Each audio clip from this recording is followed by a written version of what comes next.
ఆపండి. Flash back. కిందేమైంది? వాళ్ళు మమ్మల్ని టీచ్ చేస్తున్నారు. ఇక్కడ రండి.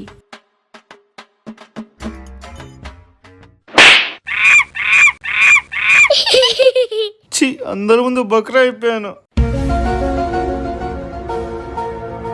ఇదంతా ఓకే, మరి శ్రీతన్ గారు దయ్యం ఎలా అయ్యాడు? ఓ అదా, శ్రీతన్ ఒరేయ్ నేను చెప్పినట్టు నువ్వు చేస్తే మనమిద్దరం రోజు కలిసి ఆడుకుందాం. ఏం చేయాలి? నీలో ఉన్న కమలాసన్ బయటికి ది. శ్రీతన్ అది జరిగింది. గుడిలో ఉంటుంది గంట, మన ఇద్దరం అవడం ప్రేమ జంట. చాలా మంది స్కూల్ పోరా. ప్రభాస్ మూవీ పేరు బిల్లా, నాకు ఎందుకు పోదట్లే ఈ పిల్ల.